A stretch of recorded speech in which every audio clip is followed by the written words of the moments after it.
Dans un environnement de plus en plus turbulent, chercheurs et praticiens convergent autour du constat qu'il n'est pas possible pour les entreprises de gérer le business à partir d'un plan d'action défini à l'avance et de définir plutôt preuve de flexibilité et d'ajustement. Hiérarchiser les urgences, allouer les ressources, communiquer et fédérer les équipes.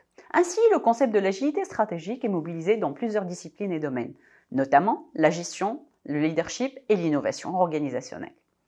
L'agilité stratégique est une capacité cruciale pour les entreprises qui cherchent à prospérer dans un environnement turbulent. Les chercheurs ont démontré que face à une crise environnementale, financière ou plus récemment la crise Covid-19, les entreprises adoptent deux approches. La première approche est réactive. C'est une adaptation et une réponse immédiate au changement. Une prise de décision rapide et un ajustement opérationnel. Exemple, le passage du présentiel au télétravail puis à l'hybride. L'approche réactive se croise avec l'agilité au niveau de la capacité à s'adapter rapidement aux changements et aux imprévus. La deuxième approche, c'est une approche proactive, anticiper les risques et les changements et les opportunités. Analyse prospective qui servent de base pour la prise de décision. Exemple, augmenter les capacités de prise de commande en ligne, démocratiser l'usage des outils digitaux dans tous les départements. L'approche proactive se croise avec l'agilité au niveau de l'anticipation, l'adaptabilité et l'amélioration continue. Donc s'inscrire dans une approche réactive ou approche proactive ne permet pas de définir une entreprise d'agile. En revanche, si l'entreprise veut devenir agile, il faut s'inscrire dans un processus itératif et adaptatif qui combine l'anticipation des besoins et des défis tout en restant flexible pour s'adapter aux imprévus.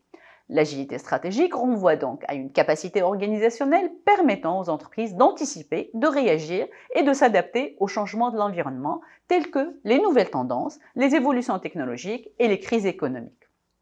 Par conséquent, il s'agit de redéfinir et de réorienter les priorités stratégiques pour saisir des opportunités inattendues ou éviter des risques imprévus, d'adapter les orientations opérationnelles afin de survivre et de créer de la valeur. L'agilité stratégique repose sur trois principales dimensions. La première, c'est la réactivité stratégique. Elle fait référence à la capacité de revoir et de redécouvrir de nouvelles stratégies parmi les stratégies alternatives qui sont mieux adaptées aux changements inattendus. La deuxième, c'est l'unité collective. C'est une importance cruciale puisqu'elle se base sur la fédération des collaborateurs, considérée comme la pierre angulaire autour d'un objectif commun.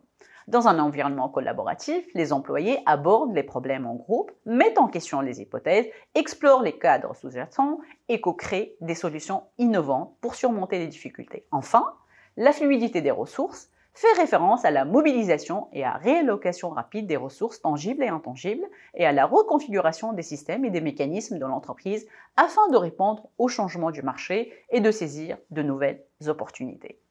Ainsi, sur le plan stratégique, l'agilité aide les entreprises à se reconcentrer sur le niveau global, pivoter rapidement vers de nouvelles orientations à long terme, saisir de nouvelles opportunités, fixer des objectifs stratégiques et prendre de grandes décisions, notamment l'entrée sur de nouveaux marchés, la diversification des activités, le changement du business model.